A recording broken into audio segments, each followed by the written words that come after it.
While the Constitutional Court starts discussions on the impeachment trial of President Yoon, the president's legal team says Yoon does not agree with the insurrection charges being brought against him. The U.S. Federal Reserve has lowered its benchmark key rate for the third straight time. Markets fell big following the announcement, as they expect fewer rate cuts next year. The National Intelligence Service has confirmed that at least 100 North Korean troops have been killed in Russia during combat with Ukrainian forces. It's December 19th, 8 p.m. in Seoul. This is Newscenter. Thank you for joining us. I'm Yoon Jung-min. The Constitutional Court says the president is rendering difficult the process of serving legal documents by refusing to accept them. Meantime, President Yoon firmly rejects the idea of insurrection and arrest orders. Our Pei-Yun-ji leads our coverage. The Constitutional Court, which has started to discuss the early stages of President Yoon Suk-yeol's impeachment trial, said Thursday that it has again failed to deliver legal documents to Yoon's residence as the president refuses to accept them. This is the third time that the president has refused to receive documents related to his impeachment trial. The Constitutional Court has been repeatedly sending such documents to both the presidential office and Yoon's residence, but all have gone undelivered. The court said Thursday that if President Yoon continues to refuse to accept these documents, it will announce its position on Monday on whether the president's action should be regarded as deemed delivery. Meanwhile, Seok Dong-hyun, a lawyer for President Yoon and his longtime friend, said Yoon never ordered anyone to be arrested on the night of the martial law. The president himself is also a lawyer. From what I've heard, he never used terms such as arrest or drag someone out. His remarks come after military and intelligence officials have said President Yoon gave orders to arrest lawmakers, including prominent political figures, such as the ruling party leader Han Dong-un and the main opposition party leader Lee Jae-myung. According to the National Intelligence Service Deputy Director, Yoon reportedly said they must use this chance to arrest them and wipe them out when martial law was imposed. In a separate briefing earlier in the day, President Yoon's attorney also told reporters that Yoon never considered or agreed with the idea of insurrection.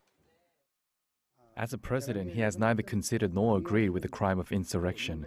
Since he has never had such thoughts, it will be regarded that he does not agree with those thoughts.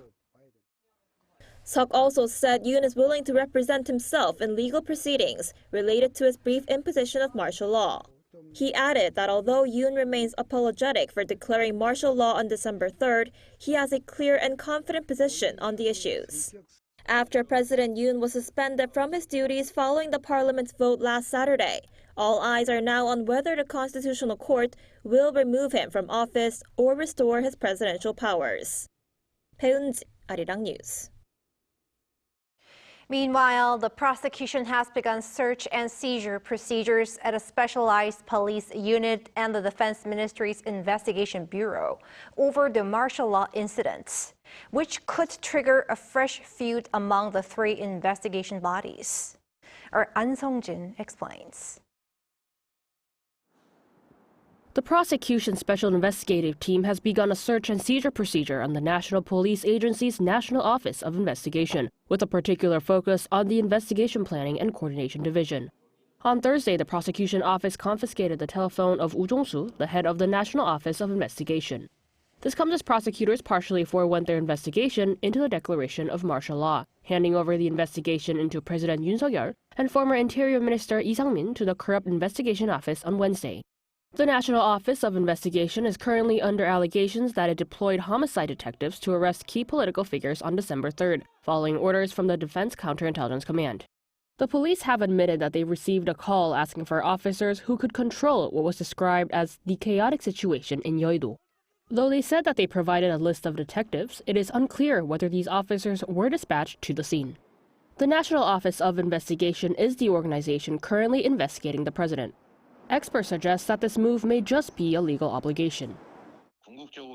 Though there are multiple stakeholders involved, for public institutions, it is important that they carry out their legal authority, which may, in this case, involve an investigation. What these prosecutors are looking into may not be the current team that is investigating the president. They're investigating the team that may have deployed those detectives during the martial law declaration. So there would be no problem on the surface, as it would be the prosecutor's authority to look into these allegations.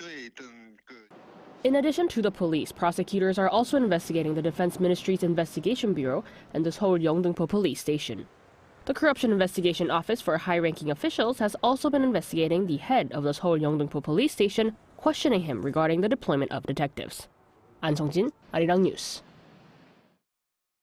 Some 24 officials and presidential aides failed to show up at opposition-arranged parliamentary hearings slated for this Thursday, citing state affairs. Our correspondent Lee Si-hoo has more. All 22 key government officials include aides to President Yoon, who were requested to appear at the National Assembly on Thursday to answer lawmakers' questions about the December 3rd declaration of martial law, chose not to show up.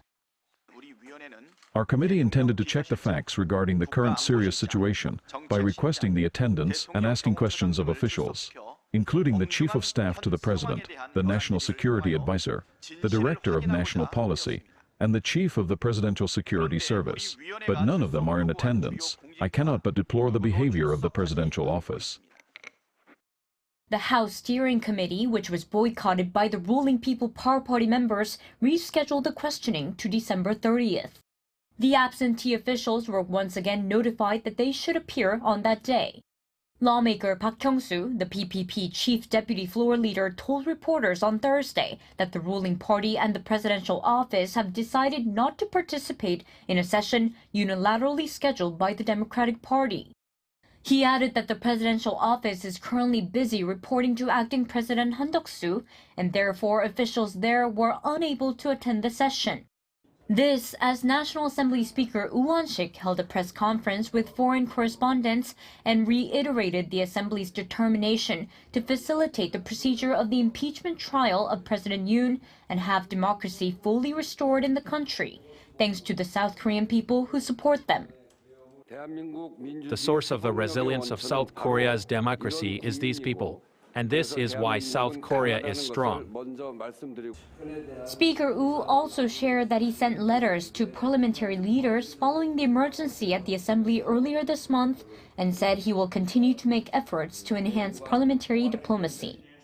Lee Si-hoo, Arirang News.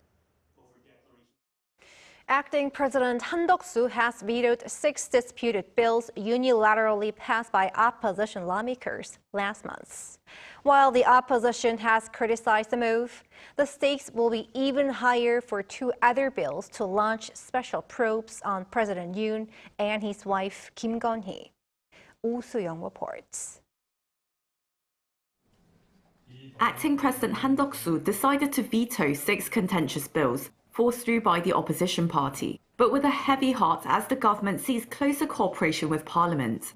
This came at a special cabinet meeting on Thursday called by the interim leader, who exercised his right to request a reconsideration of bills passed at the National Assembly in November, having assumed executive powers while President Yoon Suk-yeol faces impeachment proceedings.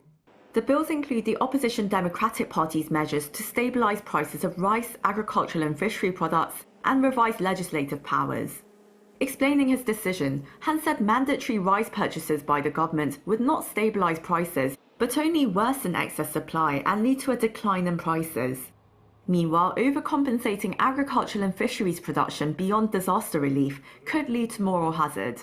He also said the revisions to the National Assembly Act could hinder the smooth execution of the budget, while adjustments to the Act on testimonies and appraisals could violate individual freedoms. Han said his decision was made after much contemplation, as cooperation between the government and the ruling and opposition parties is more critical than ever. The opposition expressed discontent over the veto. Floor leader Park Chan-dae accused Han of disregarding public sentiment, warning if he abuses his veto power, he would face the consequences. However, the opposition is putting more emphasis on 2 particular bills it railroaded through last week. A bill to launch a special counsel investigation into First Lady Kim Gun-hee's alleged misconduct, and a bill seeking a special counsel probe into President Yoon Suk-yeol over his imposition of martial law. The DP has also been ramping up pressure on Han to fill up the 3 vacancies at the Constitutional Court to make up a full 9-member panel. 6 votes are required to impeach President Yoon, which as of now would require a unanimous decision. The acting president has to tread carefully as he aims to promote cooperation with the majority-holding opposition, which has threatened to seek Han's impeachment as well. He has before January 1st to decide whether or not to veto the special counsel bills. Oh Soo-young, Arirang News.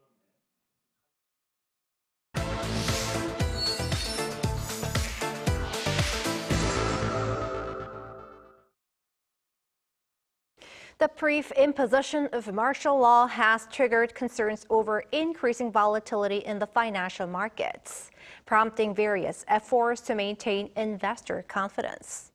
Our correspondent Lee Soo-jin joins us here to take a closer look at the economic implications. Soo-jin, first, how are the markets faring? Right, so following the passing of the second impeachment vote, South Korea's financial markets have shown signs that they have entered stable territory. So previously, a sharp drop was seen in domestic stock markets in the days after President Yoon's unexpected declaration of martial law and its swift reversal. But this Monday, after the second impeachment vote on Saturday, the Kospi opened up, moving past the 2,500 mark and continued climbing before gradually stabilizing. Although it closed down on Monday, on Wednesday, the benchmark index closed up more than 1% thanks to foreign investors turning to net buyers for the first time since the initial impeachment attempt. Here's how one expert is evaluating the stock market. When it comes to the stock market, as long as it doesn't drop significantly beyond the 2,500-point range, a certain level of stability can be maintained. The Korean currency, however, has been slightly more volatile, closing past the 1,410 to the dollar mark the day after the brief imposition of martial law. And it surpassed the 1,430 mark after the first failed impeachment attempt and has remained in that range even after the second impeachment motion passed. However, according to the expert, the fluctuations in the exchange rate are not severe enough to warrant extreme concern.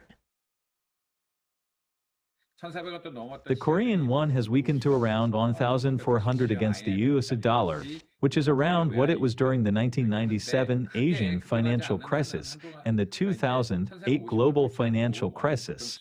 But the factors behind are different, so as long as it doesn't surpass the 1,450 mark, you can say it's stable. He also emphasized the importance of the government's role in building confidence in the country's economic system. And how has the government been reassuring foreign and domestic investors? So he's been working full-time to make sure that the political turmoil doesn't impact the economy. So what the finance ministry has done is that it has convened numerous meetings during the past couple of weeks with related institutions and kind of showed that they are committed to economic stability and growth. And just like the expert said, building credibility has been key.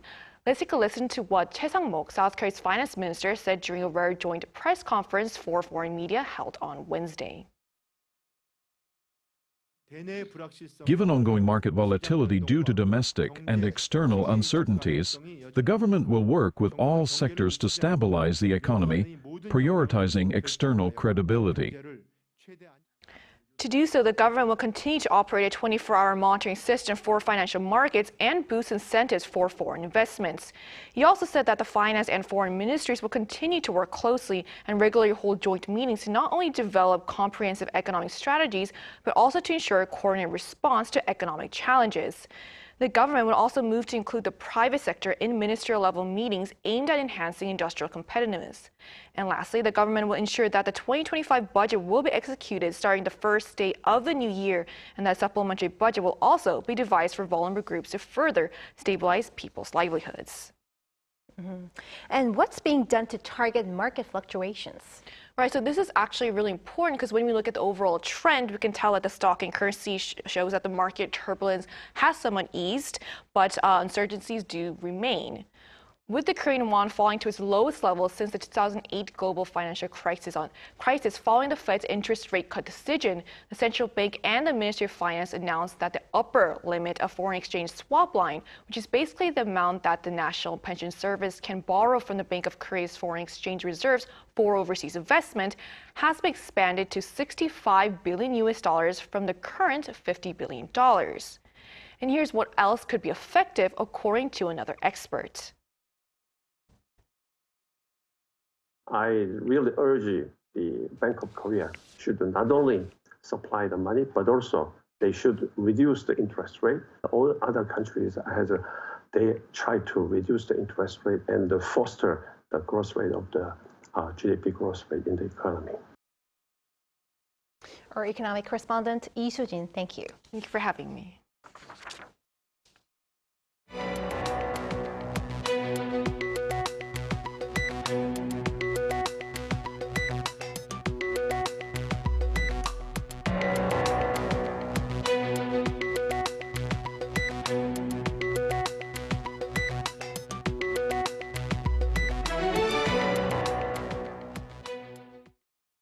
The U.S. Federal Reserve has lowered its benchmark interest rate for the third time in a row, while forecasting a more cautious approach next year. Our Moon Hae-ryun covers the latest cut and how markets have reacted. The Fed has cut rates once again despite slower than expected progress made on inflation in the United States. On Wednesday, local time, following the last Federal Open Markets Committee meeting of the year, Fed policymakers slashed the benchmark interest rate by 25 basis points, bringing it down to the 4.25 to 4.5% range. The latest action brings the total cut made since September to 1 full percentage point and comes despite inflation continuing to remain stubbornly above the Fed's 2% target. The U.S. Consumer Price Index jumped 2.7% in November compared to the same month last year, showing an upward trend to the year-on-year jumps in the index. We know that reducing policy restraint too fast or too much could hinder progress on inflation. At the same time, reducing policy restraint too slowly or too little could unduly weaken economic activity and employment. Fed officials also made some adjustments to their forecasts for next year, projecting a slower pace of rate cuts compared to its September forecast, as well as persisting inflation. By the end of 2025, they see 2 rate deductions of 25 basis points each, which is half a percentage point less than what they anticipated 3 months ago. Inflation forecasts also jumped from 2.1% to 2.5%. These are the first projections since Donald Trump was elected the next president of the United States, and Powell remarked that it is premature to make any conclusions on how possible tariffs could affect consumer inflation. Following the Fed's decision, Wall Street tumbled with the Dow Jones falling for the 10th day straight to mark its longest downward slope since 1974. The tech-heavy Nasdaq and benchmark S&P 500 also tallied their largest drops in months. South Korean stocks and currency also fell, with the won surpassing the 1,450 to the dollar mark for the first time since the financial crisis of 2009. The Kospi closed 1.95% lower at 2,435.93, while the Kosdaq closed 1.89% down. This latest decision from the Fed brings the interest rate gap between South Korea and the U.S. back down to 1.5 percentage points, after it widened to 1.75 percentage points in September. Finance authorities, including the country's finance minister and the Bank of Korea's governor, held a meeting on Thursday morning to discuss these developments and the domestic economic situation.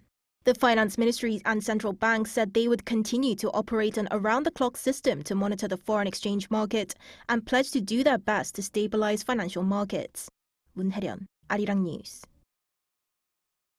The country's intelligence agency confirms that at least 100 North Korean troops dispatched to Russia to fight against Ukraine have been killed. It cited an unfamiliar environment as one of the reasons behind a high number of casualties. Our Kim Bo-kyung reports. At least 100 North Korean troops dispatched to Russia for combat in Ukraine have been killed, and almost 1,000 injured. Such a report was made by South Korea's National Intelligence Service on Thursday during a closed-door briefing to the Parliamentary Intelligence Committee. It is estimated that 11,000 North Korean soldiers have been deployed to the Kursk region, the largest battlefield with Russia pushing to reclaim its territory before possible peace negotiations. As for the reason behind the high number of casualties despite the limited number of battles, the agency cited North Korean troops being used as frontline stormtroopers in unfamiliar open terrain and their lack of capability to respond to drone attacks. Reportedly, there are even complaints within the Russian military, saying North Korean forces have become more of a burden due to their ignorance of drones. The agency also noted the possibility of additional troop deployments. There are rumors within Storm Brigade of further troop deployments, and signs of Kim Jong-un's participation in training have been detected. So we are closely monitoring the possibility of additional North Korean troop deployments, while expecting Russia's modernizing of North Korea's conventional weapons in exchange. Meanwhile, North Korea is maintaining a low-key approach regarding the South. Pyongyang appears to be preventing military clashes along the front lines, such as the Northern Limit Line and Military Demarcation Line, while tightening domestic control in preparation for the year-end Workers' Party Central Committee plenary session. When it comes to Seoul's political turmoil, the regime is delivering only facts through state-run media. Firstly, it is being indifferent to the South based on its hostile two-state policy. And secondly, it is avoiding comments considering Seoul's domestic political situation is favorable to them. Concerns that exposure to South Korea's democratic system could create internal challenges in maintaining control over its regime was cited as one of the reasons why North Korea has refrained from commenting. Kim Bo-kyung, Arirang News. The U.S. Senate has approved a critical defense policy bill for next year that includes intentions to maintain the current size of U.S. military presence in South Korea. Our Lee Seung-jae covers the significance of this approval. The U.S. Senate on Wednesday passed the National Defense Authorization Act for the 2025 fiscal year with 85 votes in favor and 14 against. The bill, worth $895.2 billion, also includes provisions to maintain the current level of U.S. troops stationed in South Korea. According to the NDAA, the budget allows for the maintaining of approximately 28,500 U.S. Forces Korea troops, strengthening the mutual defense industrial base and reaffirming extended deterrence commitment, utilizing all U.S. defense capabilities. The Pentagon was also ordered to report on plans to strengthen the U.S. extended deterrence commitment to South Korea and ways to advance defense cooperation between Seoul, Washington, and Tokyo. The passage of the budget bill also comes almost a month before President-elect Donald Trump's return to the Oval Office. Trump has previously threatened to pull U.S. troops out of South Korea and has demanded that Seoul increases its contribution to the cost of stationing USFK troops. Meanwhile, top Democrats and Republicans at the U.S. Congress reached an agreement on Wednesday on a continuing resolution preventing a possible government shutdown just before the start of the new U.S. administration. The bill allows for the federal agencies to be funded through March 14th. The stopgap measure would keep the roughly $6.2 trillion federal budget running at its current level and also includes a $100.4 billion package in new emergency funding to help states like North Carolina and Florida recover from recent natural disasters. While the vote is likely to pass, should lawmakers fail to act in time, the government would enter a partial shutdown beginning on Saturday. Lee Seung-jae, Arirang News.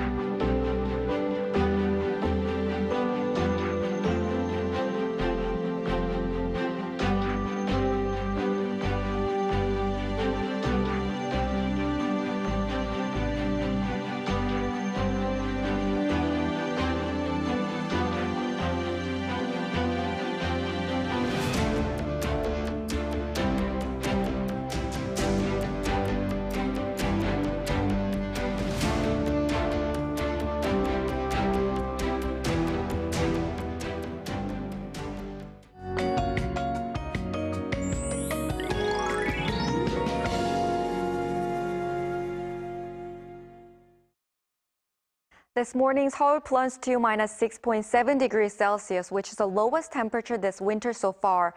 However, the temperature rose to 5 degrees under clear skies during the day. Please take good care of your health under these sudden temperature changes. With a cold wave advisory in place in northern parts of Gyeonggi-do province and some areas in Gangwon-do province, the lowest temperatures this winter so far were observed in various parts of western regions. However, this cold spell will slow down a bit until Saturday morning, which is Dongji on the lunar calendar. Tomorrow, Seoul, Gwangju, and Daegu will start off at -2 degrees, Gyeongju -4. Highs will move up to 4 degrees in Seoul, Gwangju 8 degrees. Meanwhile, starting with the western parts of the country tomorrow afternoon, snow is forecast in most parts of the country on Saturday. That's all for Korea. Here are the weather conditions around the world.